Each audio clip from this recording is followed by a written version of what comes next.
Yeah, we'll do. Yeah, once we're set, we've got to start shaking hands.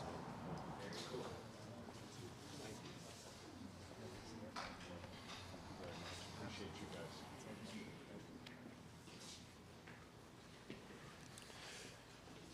Good morning, everyone. Welcome to the City of Bethlehem, and especially here at the Bethlehem Fire Department Memorial Fire Station, Company 6. We have some fantastic people joining us today. With us today, Senator Boscola, Representative McNeil, Representative Samuelson, Representative O'Mara, Representative Schlossberg, Mayor Reynolds, Northampton County Executive Lamont McClure, and representatives from City Council. We have with us also Deputy State Fire Commissioner J.C. Todorsky, Pennsylvania Professional Firefighter Association President Robert Brooks, but he'll always be Bobby to me, and he just recently retired from the City of Bethlehem, and our very own Bethlehem Local 735 President Lou Jimenez. But I would especially like to extend a warm welcome to Governor Shapiro. Governor, we are truly honored to have you here with us today. We're so relieved that you and your family are safe, and we deeply appreciate you being here in Bethlehem after the attack on your home. What happened last weekend was absolutely outrageous, and we all feel grateful that the suspect has been arrested and will be brought to justice. The swift action of emergency personnel following the attack and the successful resolution of the emergency is a perfect example of the dedication and professionalism that brings us together today. The Bethlehem Fire Department has a long and proud history, serving this community for over a century. We are currently made up of 104 dedicated fire professionals and 27 life-saving paramedics. Under the leadership of Mayor Reynolds and support from City Council, we've made incredible strides in recent years. Their commitment of over $4 million has allowed us to purchase 3 ambulances, 3 fire engines, a water rescue boat, and 5 crucial support vehicles. We've also been fortunate to receive over $130,000 in state funding during that same time period, which has enabled us to purchase essential equipment such as a fast board, fire investigation equipment, a training mannequin, IV pumps, power saws, power fans, a bomb suit, and a new firefighting foam that does not contain PFAS chemicals. Looking ahead, Governor Shapiro's call for an additional $30 million in competitive grant funding for fire companies is absolutely vital. This funding will empower departments across the state to invest in equipment, recruit and retain our skilled firefighters, and, most importantly, fund much-needed cancer screenings. The reality is that firefighters face a significantly elevated risk of cancer. And the governor's proposed cancer screening funding is a critical step towards ensuring early detection and treatment for these brave first responders. And that's why I'm proud to introduce to you a true champion of firefighters across the Commonwealth, a leader who understands the challenges we face and is committed to providing the resources we need. Pennsylvania's Governor, Josh Shapiro. Thank you. Chief, thank you very much. It is an honor to be here at your firehouse. It's especially an honor to be here with the men that make up this great department. I want to thank you for the bravery and the commitment that you show each day to the good people of Bethlehem. We're thankful for your service, and we're thankful for the service of firefighters like them all across this great Commonwealth. We're also thankful for the people that support them. I'm mindful that I'm here in Bethlehem with my friend of probably 15 years at this point, Mayor Willie Reynolds. I want to say thank you to the mayor, and I hope that the mayor's mom, who's here, is listening, that you know he's one of the finest leaders in the entire Commonwealth of Pennsylvania. And you heard from the chief just a moment ago the commitment that the mayor and the councilwoman who is here as well, have made to this department, have made to first responders, have made to law enforcement, is really second to none. I want to thank them very, very much for the work that they do. I also want to thank a friend to all of you in this firehouse and a friend of mine for many years, and someone who doesn't just go out fighting fires as he has done over the last 2 decades, or someone probably who busts chops in the kitchen here at the hall, but someone who also knows how to put on a suit and walk the halls and the corridors of power in Harrisburg and get things done for firefighters every day. And that is our friend Bob Brooks. Bob is a leader, obviously, for the firefighters, the leader for the firefighters across Pennsylvania, but he's known in this community as someone who has served ably for 20 years, all 20 here in Bethlehem. He recently retired, so now he's got more time available to bust our chops, I'm sure, but also more time to advocate for firefighters across Pennsylvania. And Bobby, we're thankful for your leadership. I'm joined today by several elected leaders who you'll hear from in just a moment, leaders from this community, including Representative McNeil and Representative Samuelson and Representative Schlossberg. We're also joined by a representative from Delaware County. I'll explain why in a moment, Representative O'Mara, and of course, our Senator Lisa Boscola, who represents this community so ably. I've always known the greatness and the bravery of firefighters. A few days ago, my family and I witnessed that firsthand as we were forced out of the governor's residence at 2 o'clock in the morning as firefighters rushed in. I want you to think about that for a moment. As we were fleeing to safety, firefighters were rushing to danger. It's something I've always appreciated about our firefighters across Pennsylvania, but it's something I got the chance to witness firsthand, and my family got the chance to witness firsthand just a few days ago. We are so grateful to the firefighters and first responders who rushed toward danger. We wouldn't be here today but for them. Yesterday we had the opportunity to serve them lunch and say thank you and get the opportunity to talk with them privately, and just to say thank you to them and thank you to everyone across this Commonwealth who puts on any sort of uniform to rush toward danger to keep the rest of us safe. I think that's particularly true here in Bethlehem, where these brave men and women rush toward danger every single day. This is a wonderful community, in part because of its leaders and those who put on the uniform to keep us safe, in part because you've got the greatest Main Street in all of America, right, Mayor? They do. And I know Mayor Reynolds deserves a ton of credit for that. Here's a fun fact for all of you. My longtime chief of staff, Dana Fritz, who grew up in this community, her first job was on Main Street in Bethlehem. This is a wonderful place to work, a wonderful place to go and enjoy a meal, or one of our craft breweries, or any time you get the chance to walk down Main Street in Bethlehem, it is a good day. And I want to say to all of you, thanks for just making this a wonderful community, a safe community, a community where people have the opportunity to enjoy one another. You firefighters, though, I know, are always there to keep that Main Street and the rest of the community safe. And you are there to have our backs and we to have yours. Throughout my entire career, I've always tried to stand by our firefighters. Last year, in the state budget that was passed with the help of every legislator who stands up here today, we invested $37.5 million in grants for equipment and training, facility upgrades, and operational costs to cover 2,500 local fire and EMS departments.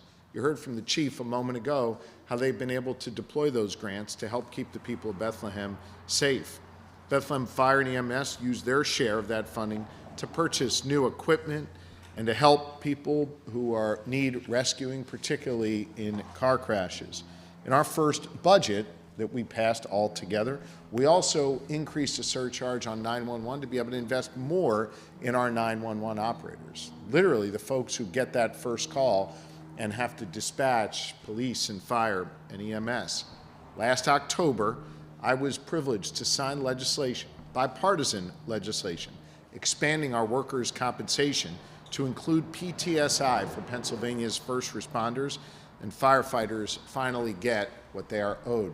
The reason Representative O'Mara, a representative from Delaware County, is here is because she sponsored that legislation. You'll hear her family's personal story with PTSI. And Representative O'Mara, I want to thank you for your leadership. We appreciate you very much. I want you to know these are just a few examples of the steps we've taken to look out for our firefighters. This is not new to me or any of the elected leaders up here. We'll continue to have your back. To elucidate that point, I'll share with you that just days after I signed our last budget, which contained numerous investments for our firefighters, Bob Brooks came to see me. Bob and I talked about the need to do more for firefighters. That while the grant programs were good, they weren't tailored enough to meet the needs of all of the different fire departments across Pennsylvania. That we need to do more on recruitment, we need to do more on retention, we need to do more on cancer screenings. I made a commitment to him that day that we would come back in our next budget and our next legislative session and we would do more. And that's exactly what we're doing. I want you to know that it was the urging of your guy, Bobby Brooks, who put this new work into action. Contained in my budget, which I announced back in February, and I know is supported by the lawmakers up here, we have a three-part plan for our firefighters to include everything we did before and these new things. First, to create a competitive $30 million funding stream for our fire companies on top of the existing $30 million that gets distributed to every fire company across Pennsylvania. These new competitive grants will help fire companies purchase equipment, recruit and retain firefighters, and meet the unique needs of a Bethlehem or any other community across Pennsylvania. Second, we're creating a pilot program to help fire companies that want to collaborate more and share services to get more of the resources they need to be able to work together in their communities. And third, it builds on the progress we made last year when I signed that PTSI legislation into law to make sure that going forward, we ensure that annual cancer screenings for firefighters are covered at the state level.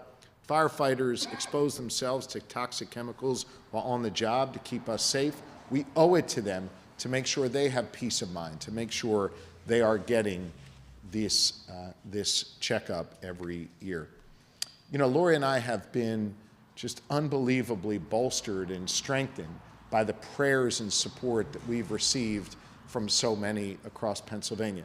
But we're mindful that we're not the only victims of fires across this Commonwealth. And what I'd ask of every Pennsylvanian is, yes, continue your prayers and continue to share your warm wishes. We appreciate that. We're comforted by that. But I also want you to call your lawmakers and tell them that the best way you can help all of us in Pennsylvania, every victim of a fire, is to pass my budget and support our firefighters who need the support right now. To step up and show up here at Bethlehem or any other fire company and just shake the hands of a firefighter and say thank you. When they walk down the street, even in times that aren't dangerous, nod your head and thank them for their service. And of course, when you're fleeing danger and they are running toward it, acknowledge that, understand that, know that these are the people who make up the fabric of our community and respect them every single day, not just in times of tragedy. We appreciate the prayers, as I said, and we appreciate the extraordinary support that we have received from everyone in this community. And I appreciate the friendship of Bobby Brooks, who has done so much, not just for here in Bethlehem, but for firefighters all across Pennsylvania. And with that, it's my privilege to invite Bobby Brooks to say a few words. Bobby?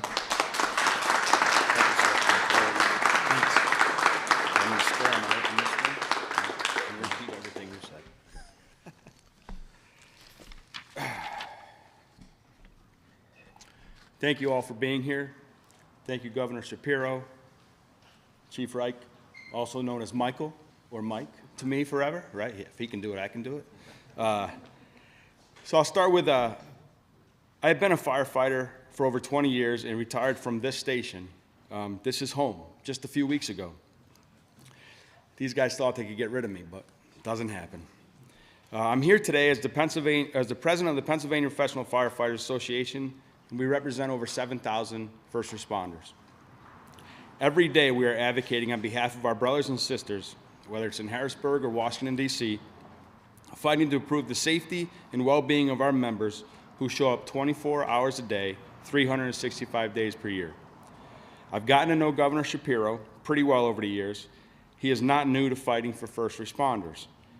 He was standing with us last year when we enacted the benefits for post-traumatic stress injuries that was sponsored by Representative Jen O'Mara, who is with us today, as you've heard. That was a long battle that required us to work in a bipartisan manner to get the job done, which we facilitated and got to happen. But there is so much more work to do. In Pennsylvania, emergency management often begins at the local level where they're first responders fulfilling vital public safety roles. Many of the challenges we face are not new.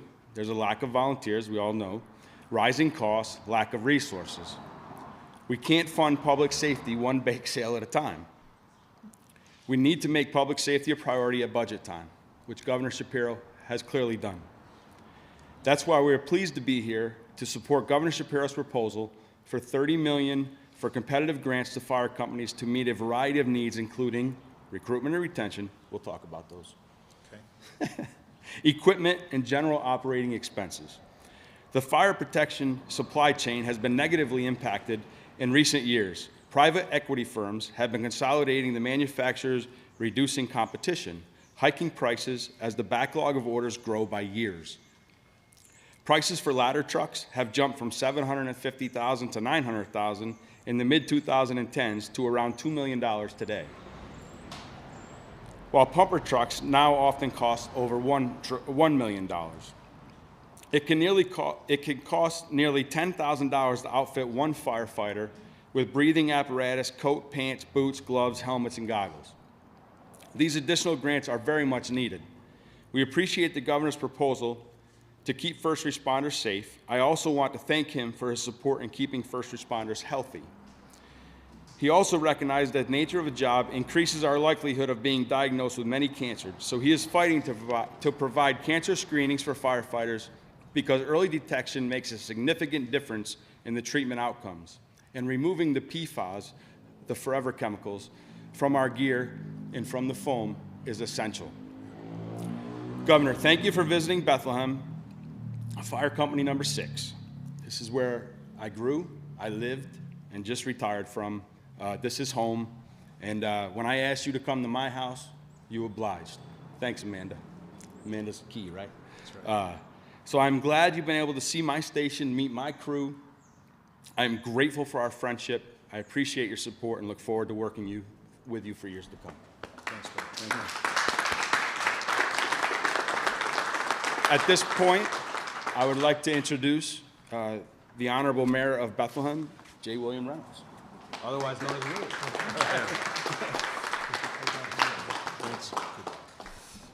Thank you, Bob. And first, thank you for a distinguished career and everything you've done for firefighters. This is, once again, an honor. I think it was only a few weeks ago, Governor, that we saw you here. But a couple weeks ago, the governor came here because to honor both our past, but talk about some of the things going on with the economics of the country. But the backbone of all of our success, the Main Street, the job creation, is public safety. And the backbone of why people want to live and invest in the city of Bethlehem is because we're the safest city in Pennsylvania, and we understand how to get things done. And a big part of that is working with our state and federal officials.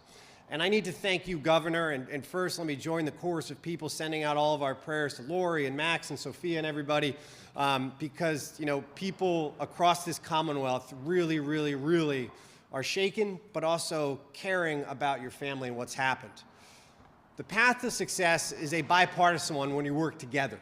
Here in the city of Bethlehem, when we sit down and it's me and Chief Reich and our council people, and I want to give a shout out to Lou Jimenez, who is the local president of the union. who walks in, and he's a tireless advocate, and he usually walks out with most of his goals accomplished. But those are always calculations about what kind of support are we going to get from the state and the federal government.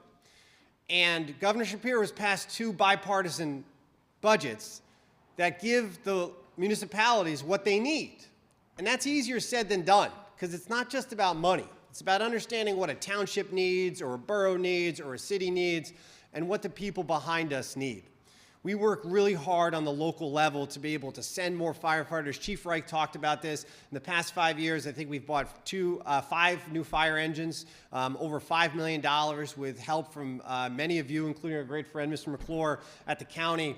But that doesn't happen without cooperation. And that's what these investments are about. I don't know anybody that says they don't support public safety. And I think that Bob said it can't be one big sale at a time. It also can't be one side of the aisle at a time. And that's not a Republican or Democrat comment. It's like, you need everybody to get behind these investments. And what's happened in the past couple of years, and it doesn't matter if it's your main streets, or your private sector, or your school districts, or public safety, we've seen bipartisan budgets that make investments. And the biggest thing about those investments is it gives your local officials the confidence that you know the state's going to be there. A lot of times we might not take the leap because we don't know what kind of cooperation, collaboration is going to come from our state officials. But Governor Shapiro is a leader in that way, listening to Bob. I always say Governor Shapiro's best quality is that he's the best listener I've ever seen. He doesn't forget anything. And when he sits down with Bob or anybody else throughout the state of Pennsylvania, he gets an idea in his head, and then it's how do we get a plan that, as we say around here, isn't about feeling like you're helping people, but it's about actually helping people. And that's what today is about. It's about the idea that a few people came out to help you and your family a few nights ago, and it's about you and your administration working with everybody behind us and in front of us, wanting to help the great people of this Commonwealth.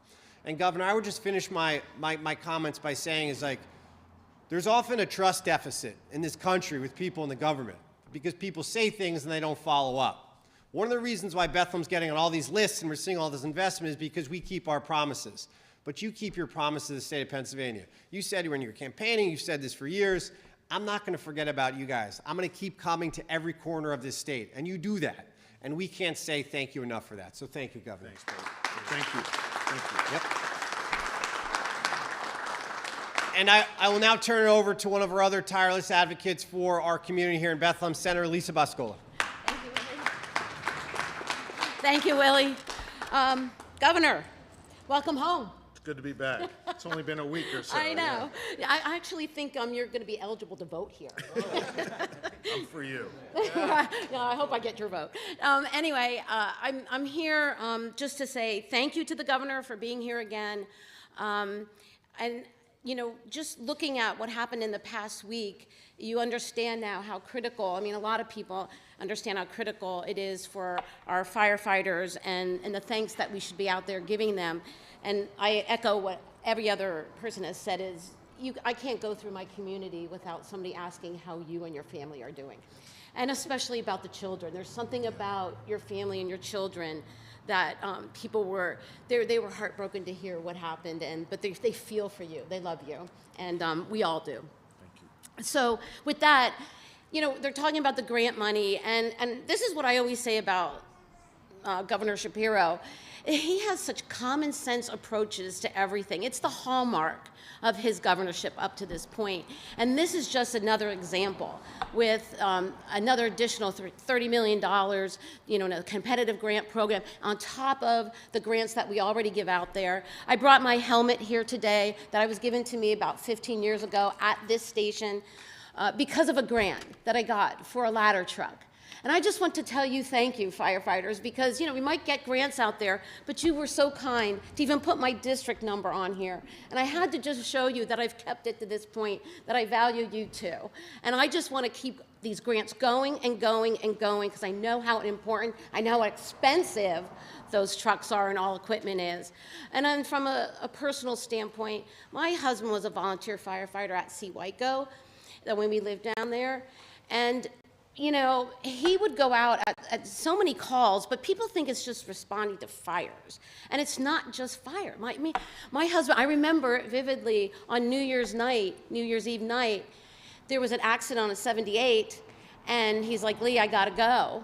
And I'm like, well, wait, we're heading out to a party. It's a New Year's Eve party with our friends. And he goes, it's a big accident, gotta go. And I just was, you know, you're right, somebody could die at that roadway and you gotta go. And so I sat there and watched TV with the fireworks and stuff from other countries and all the things that work on New Year's Eve. But, you know, it just demonstrates that firefighters do a lot more. He would even go and pump out basements. Do you know that firefighters do that at times? I know volunteer firefighters do. They pump out basements when basements flood. And these are the things that some people really don't think about. And I remember even being out there on the roadway, you know, with the hats out and the buckets out, asking for money. I would stand out there and somebody would give me $1 or $2 and I know how much they made and I'm like, oh no, cough up 20 bucks. I'm not taking the $1 or $2.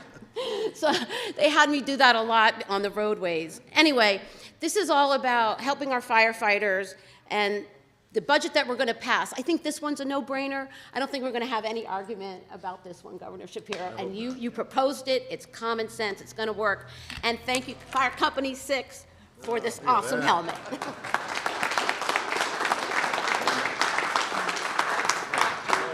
I want to bring up members of our House delegation now who do great work in Harrisburg every day for the Lehigh Valley, starting with Representative Jeannie McNeil. Thank you, Governor. I'm happy to be here in Memorial Fire Station and also back to my hometown area, Bethlehem. I always look forward to coming back. I'm very happy to support your vision of $30 million in grant money to continue safety training and equipment, not only to keep all the firemen and firewomen safe, but also for our residents. And again, like all of us said, my heart was broken with what happened with all of you, and I think about your children and your wife and you as you struggle with this, and I'm glad everything's okay. Thankful to all the firemen. So I look forward to standing with my colleagues and working with the governor to make sure this budget is passed so that we can get the funding that is so badly needed to keep the firefighters and their families and everyone else in the Commonwealth safe. And I'd like to introduce Jennifer O'Mara, who is a champion for firefighter safety, and I truly am honored every time to add my name to pieces of legislation she passes. Thank you.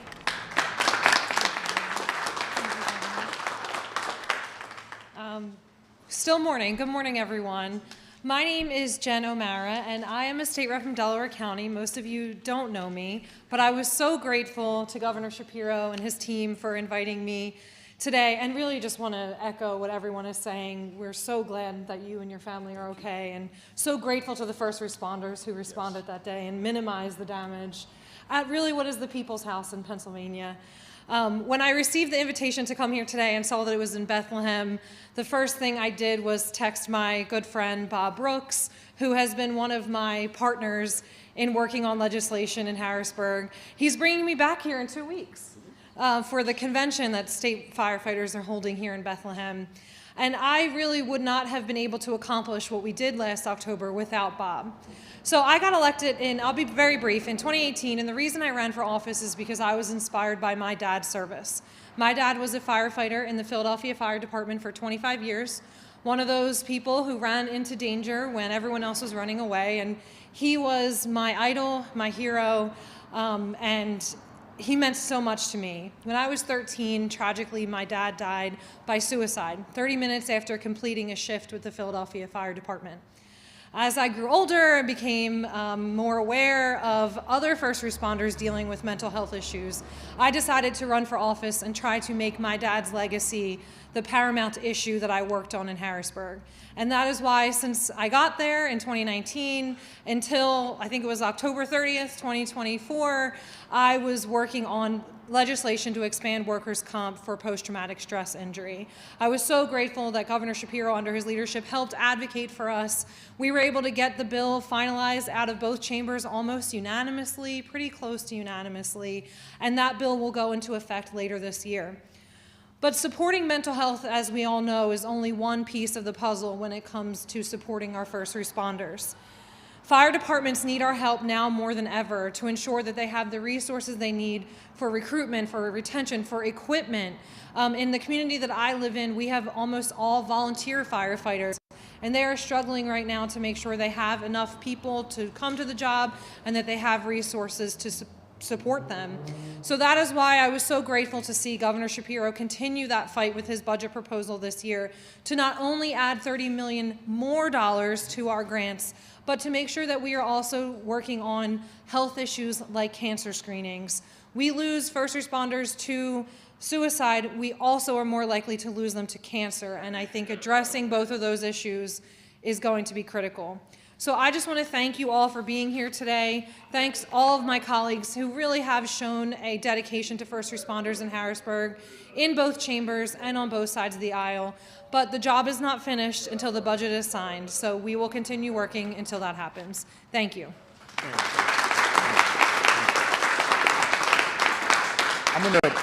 I'm going to take some questions. Before I do, I want to see if Representative Samuelson or Representative Schlossberg have anything they want to add. I'm good. You want to add? Okay. So now I got to take questions? Yeah. Okay. If there's any questions. The Harrisburg fire chief said that had the governor's mansion had sprinklers, a fire suppression system, it wouldn't have spread the way it did. Do you think there needs to be a change in Pennsylvania law to require sprinklers in residences?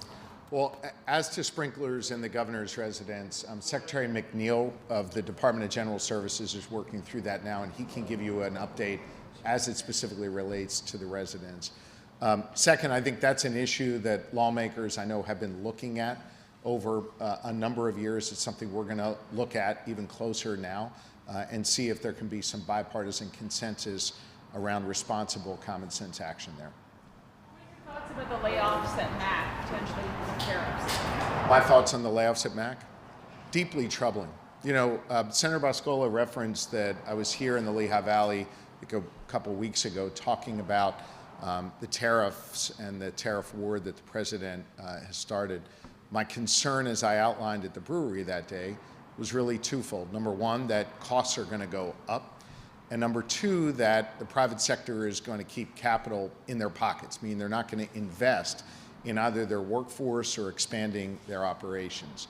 This announcement by MAC is an example of how the tariffs are negatively impacting Pennsylvania. In fact, in the notice I received from MAC last night, they cited tariffs as one of the reasons for their need to lay off between 250 and 350 people or so.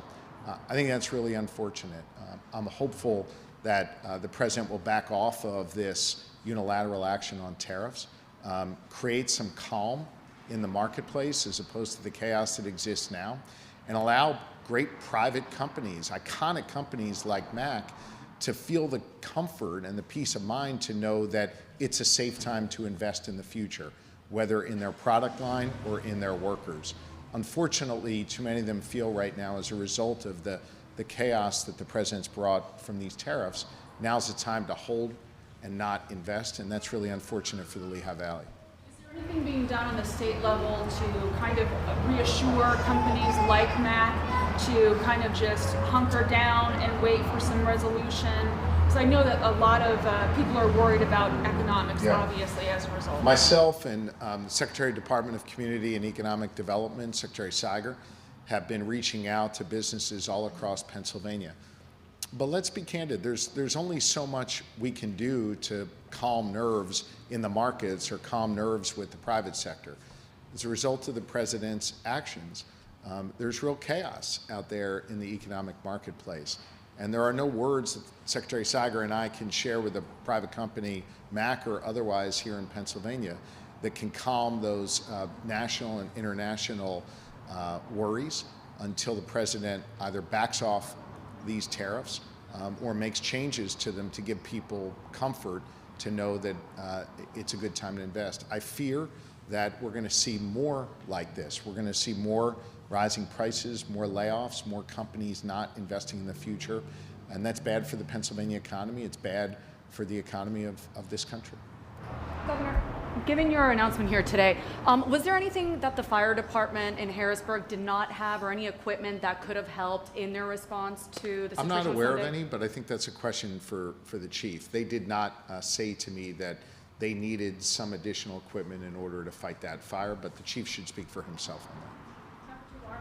Governor, on the topic of the upcoming state budget, are there any concerns about cuts at the federal level that could affect initiatives like grant programs for local fire departments? Yes.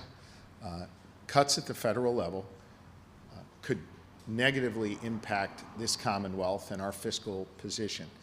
Understand that when I announced my budget in February, we had a roughly $11–12 billion surplus. A lot of other states around us are dealing with deficits.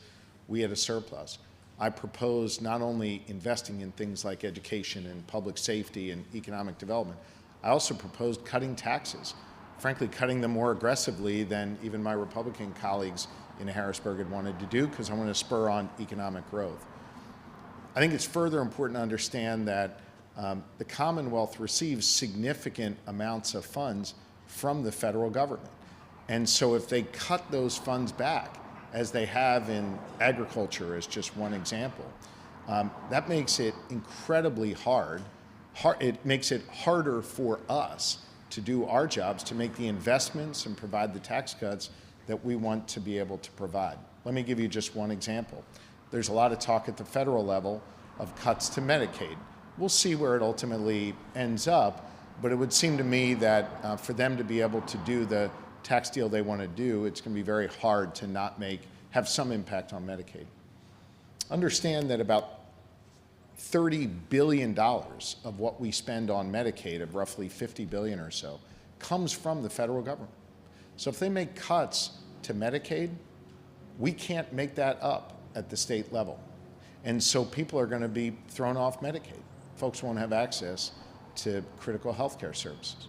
Take education. There's been talk about cutting the education spend from the federal level to the states. Much of that money goes directly to the school districts, not actually through the state budget. But we're looking to try and add about $1 billion in new investment in our schools across Pennsylvania. And the federal government right now invests over $1 billion. If any of that money is cut at the federal level, we're going to be clamoring to try and make those new investments at the same time federal money is being taken away, and our school districts will suffer. Now, I think we got to recognize these budgets are not passed at the federal level yet. So I don't want to be an alarmist. I'm just going based on what some of our congressmen and senators and the president has said. We'll see what their ultimate budget looks like. But to get to the heart of your question, any cuts at the federal level are going to make it way harder for us to make investments in education and safety and economic development and cut taxes for Pennsylvanians.